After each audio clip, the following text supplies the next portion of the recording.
Hey friends, welcome back. Today is finally planting day. The last frost has passed, the 10-day forecast is looking awesome, and if you saw my seed inventory and seed haul video, then you know we got a lot to do. All of the plants are out, they're all hardened off and they're all ready to go, and we just got to put them in place. We have a bunch of direct sowing to do as well, and the landscaping as well, but probably a different day or different video for the landscaping, I'm not sure yet. Depends on how far we get here. And then the pumpkin patch, corn and potatoes and all that will be a different day as well. So we're just focusing on this area here. We started all these seedlings from seed ourselves. So I'm super proud of how everything's turned out, and I'm ready to get things planted. The lows are all in the 50s or 60s already, no 40s. So we're definitely good to go. Here's the garden plan. Let's see if you can see it. So since it's upside down. So since we spent so much time making this, we better follow it, otherwise that was a waste.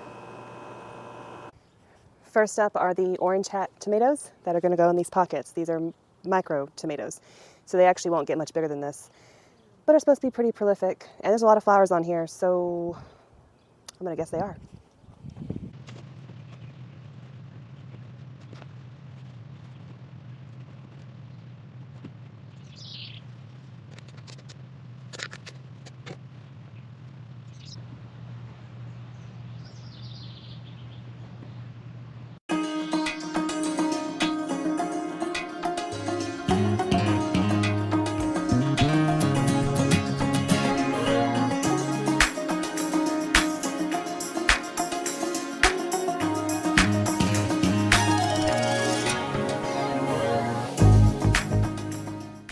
That took entirely too long. The solo cups are just a little smaller than the pocket, so I had like one finger worth of space to try to tuck dirt in around the root ball. I'll have to make them in smaller cups next year for sure. Like this here. Maybe start them a little later and a little smaller probably would be easier. Chamomile. We winter sowed chamomile and it did phenomenally. It's already in here. These are the ones we started inside, and they're like 5 times the size and already flowering. We're gonna fit them all in one here, and they'll catch up.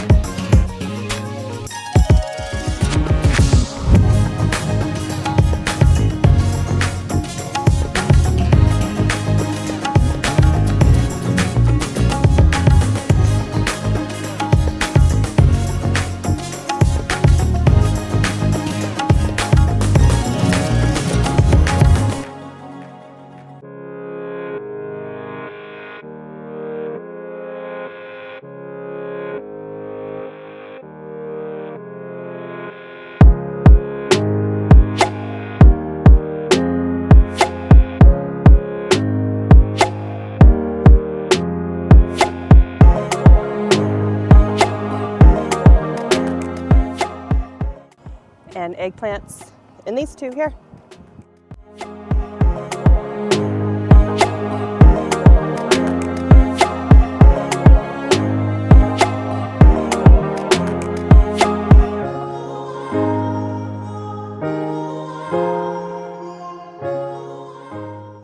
I need to separate the flowers from the vegetables, so I think I'm gonna move stuff around a little bit over here. These are a whole bunch of tomatoes. And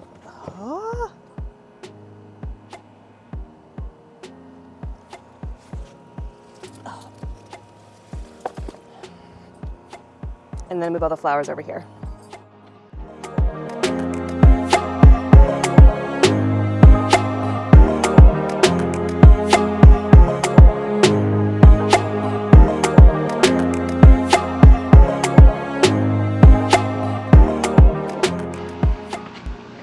Poppies and Joseph's coat amaranth. Beautiful. One Zabrina and some zinnias. These just took off whenever they were in the sunlight hardening off. Look amazing.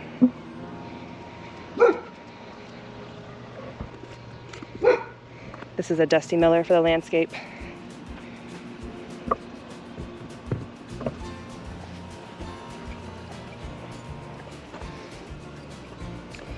Daisies and cosmos.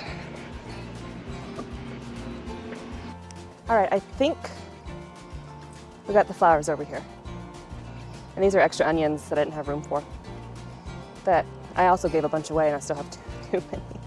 Okay, let's do peppers next.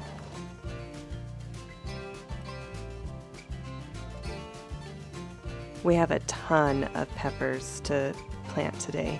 So exciting. We get this whole bed filled. I wanted to fill this whole bed but not have a bunch of extra to put elsewhere. I just wanted to have one bed worth.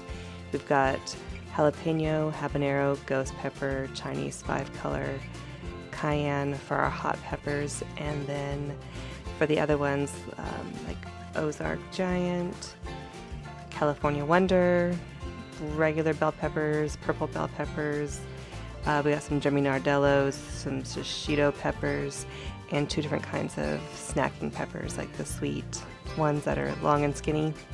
So we got a whole bunch to plant, and we've already got jalapenos growing. I didn't pinch off the flowers like it's recommended to inside, so we had flowering and fruiting going on when they were inside and when they were hardening off. So I'm good with that. Well, I'm wanting to see how it turns out, because I think what I've heard is that you want them to focus on their roots, not on fruiting at this point. So you're supposed to pick off the flowers and fruit before you transplant, and then when you transplant, you let them do their thing at that point.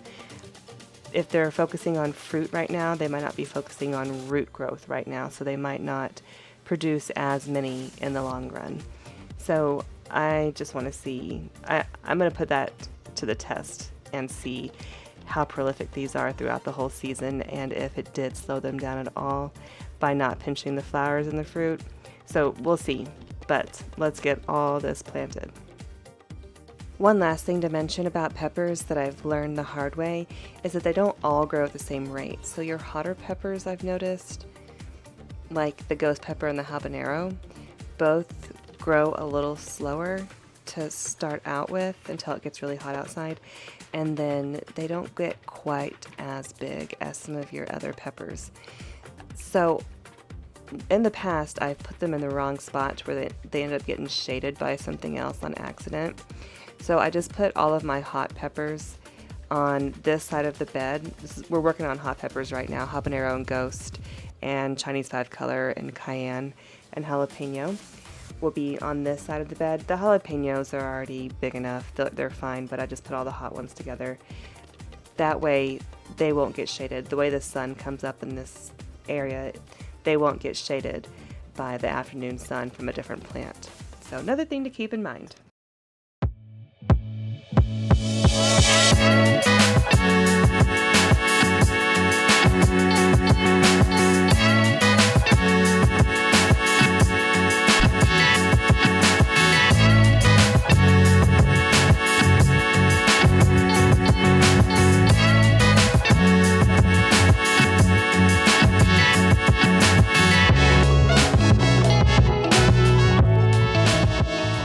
I took the time to organize these by group, so I had everything all spread out. It took forever because you can't see the plant tags when the plants are so big. So we have like 3 habanero, 2 ghost pepper, 4 Chinese peppers, maybe 3, and we have like 8 jalapeno. I can't even remember what I counted on some of these. But then once I had them grouped together, I planted them together because I didn't want like a jalapeno to be here and a jalapeno to be there and a habanero over there and a snacking pepper over here and then shishitos over there. If I want to come out and grab a bunch of shishitos to fry up, then I want to be able to grab from all the plants right there in the same area. If I want to grab a bunch of jalapenos for something, all in the same area and not have them all mixed up, and just kind of keeping it organized. So you'll see plants put together out here, and I just took the extra time to do that.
The tomatoes in this area are indeterminate tomato plants that need support because they get very tall.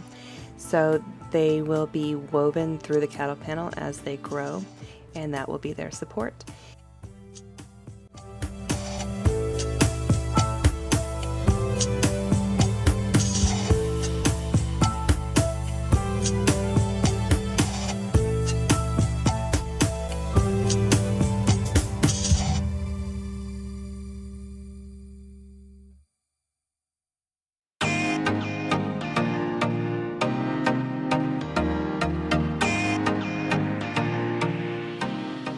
In this bed, we're gonna plant our Roma tomatoes, and I just gotta get the Claytonia out first. I've gotta harvest that and stick it in the fridge and clean it up and all that.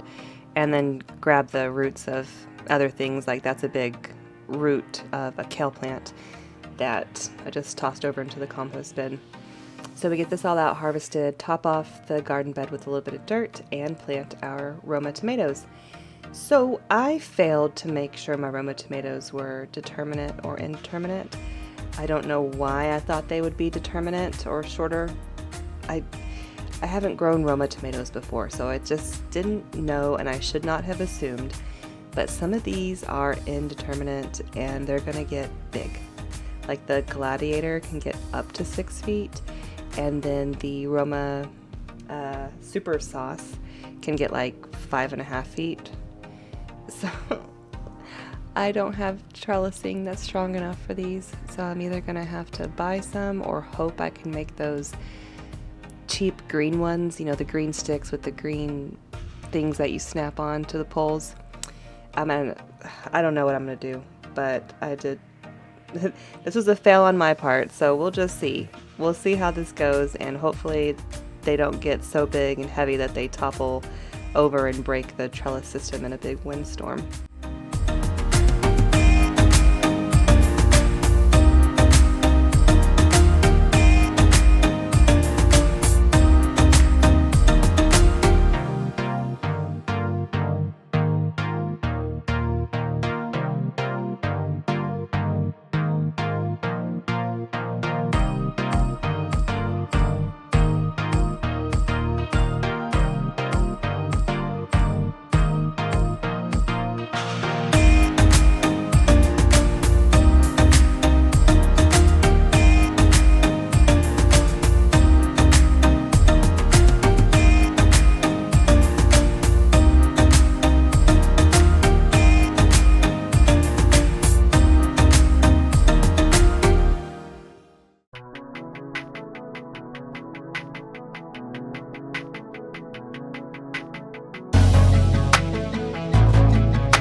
I decided to devote an entire area to medicinal herbs, and that's what we're working in here when you see valerian and hyssop and cinnamon basil, holy basil, wormwood and mugwort and all kinds of other things. That's going to be our medicinal area, and it's this right here where you see all the grow bags. That's the grow bag garden bed is what I've been calling it. Bunch of grow bags on top of 2 pallets. That way they're the same height as the other bed and get just as much sun as the bed next to them. And so every little pocket's going to have a different medicinal herb, and in the fall we will use these. We're going to try recipes, different teas, tinctures, salves, whatever we can do to use these medicinally. A medicinal herb garden area was something new to me that I'm just trying this year for the first time, and I really want to learn more about that and alternative ways. Like, if you have a cold, well, what can we take that might boost your immune system a little bit and make you feel better without downing some Dayquil or Mucinex or whatever? You know, just something to take the edge off and help your body heal naturally. Just stuff like that, or a special tea I can make when I'm feeling a little inflammation in my back or wherever it might be. Just different things. Oh yeah, upset stomach, that too. Like, we can make these things. Before modern medicine was around, they used herbs to help ailments and things. So I just want to have some stuff like that in the pantry, labeled in different bottles and all that, and just try it, see what I can create and see how I feel like it works, and heal myself. I soaked some nasturtium seeds for a day or so in that red mug there. Later on there'll be a gray mug, and that is the climbing nasturtiums. I didn't know some climbed and some didn't, so that's pretty cool. So I soaked some. I didn't count how many. I just knew I was going to soak a bunch and find places for them, so that way we could add some beauty to the garden. So the bottom tier of both green stalks has a nasturtium seed in them. I did not scarify these seeds. I only soaked them, and I was hoping that was enough, and only half of them have germinated. So I'm really thinking I should have scarified them, and I'm kind of mad at myself for not, because like, that's 50% wasted, and nasturtium seeds should be easy. The first year I scarified and soaked them, the first year I ever planted them, and they did great. So I think my lack of success since then with nasturtiums is that I'm not scarifying. So another fail on my part. But the green stalks, then those pouches, and then the corners of this garden bed, just so something pretty grows and flows over the side. And then that's how I used up all the ones that I soaked. And then we got a couple climbers that we're going to put in near poles that they can climb up and hopefully not be in the way of the vegetables.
On both green stalks, the top 3 tiers are going to be these bush beans, the dragon tongue.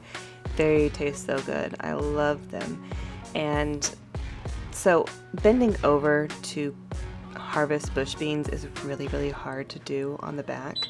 So the top 3 tiers are easy to reach, plenty of space for these, and I put 2 seeds in each pocket. And that should be enough room. Barely, but it should be enough. The bottom tier is the nasturtiums, and then the second from the bottom tier is empty. I was going to put some other flowers or something in there. And we are picking out our pole beans for this year. Over here I decide to do the Blue Lake pole beans, and then the other trellis on the other fence towards the back will be the yard longs. So those are going to be really cool. I've never grown those before. The yard long beans are pole beans, and the beans are actually supposed to get a yard long. That's like 3 feet per bean. That's going to be so cool. So I love these arch trellises because they're just high enough to be enough space for pole beans, but not, and high enough to where I can still reach and harvest, and not so tall that I can't reach. So these are perfect. I love them. They're just zip tied to the fence, and they stay put. So on each side of the arch trellis is a bag, and I plant on each side, and together they grow up each side of the arch trellis and meet in the middle. And it makes it very pretty as well as edible. On the other side where we did the blue lake, the neighbors helped themselves to those beans over there. And then on this side, these neighbors don't really come out much in the backyard, and they don't really even mow their backyard. So they can help themselves, but I never talk to them or see them.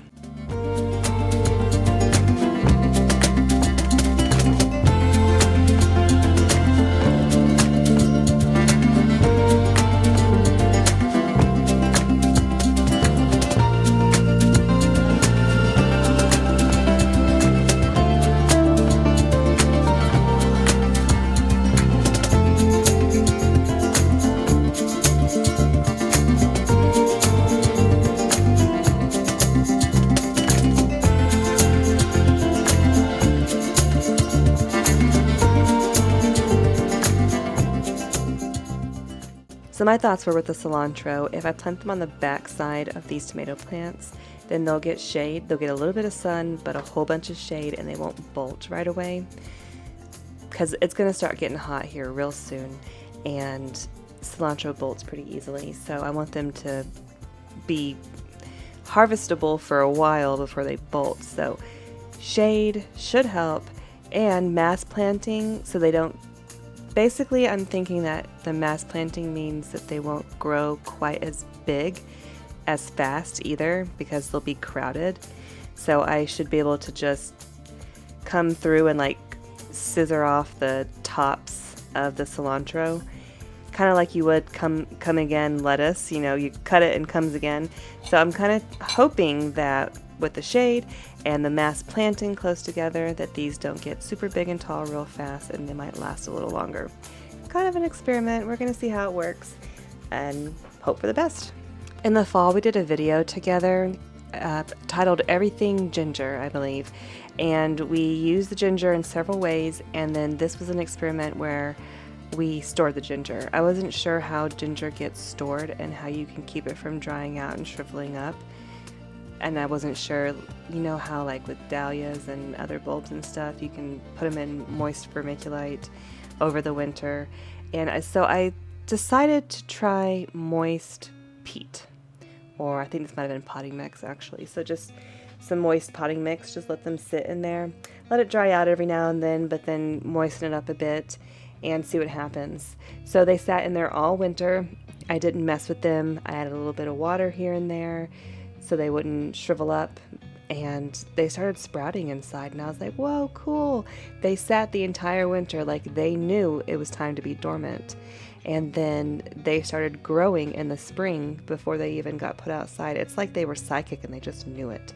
Anyways, we tried that with 2, so there's 2 in this container that we're planting, and they look perfect. They look great.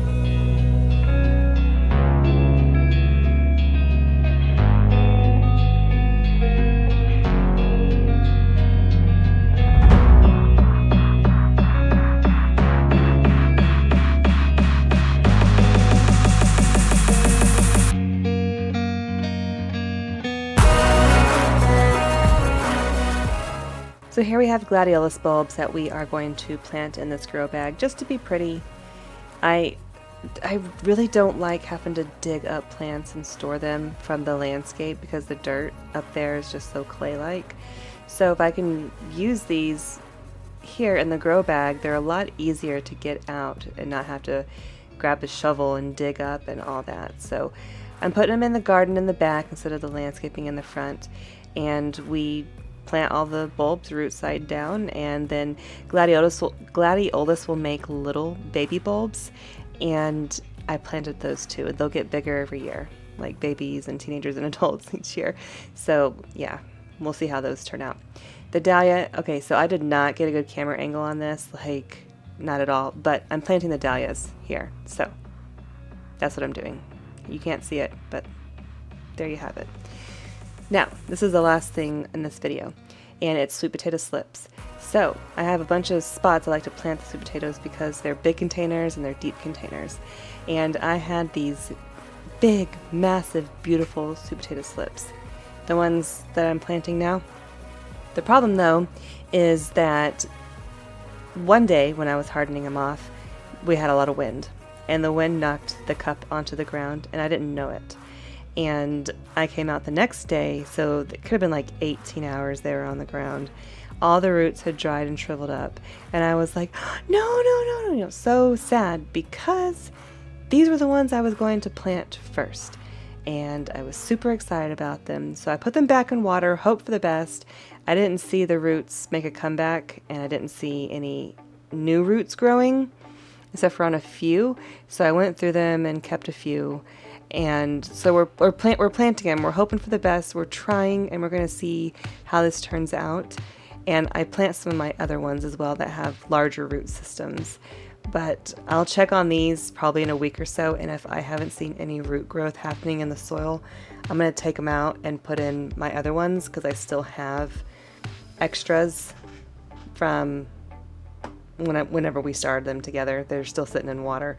So we have extras. We're going to see how this works and hope for the best. But I was super bummed because I wanted ones that had several nodes with several roots growing on each stem, and then only plant a few, like 1 or 2 plants in each container, and plenty of roots, plenty of nodes to make a bunch of sweet potato slips. But didn't work out that way. So hoping for the best. We shall see.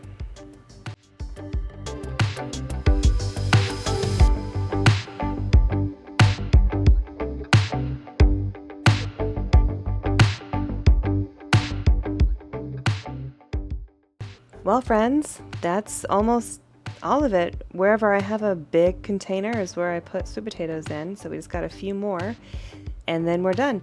We're not completely done planting everything. There still are things to plant, but the majority of the stuff has been done at this point over several days. And I'm just happy to have all that done. There's a little bit left, but that's going to be in a different video that we'll do together. So thanks for watching, and thanks for being here. I hope your gardens are going amazing, and I hope you have a wonderful day. Feel free to like and subscribe, and I will see you next time. Bye.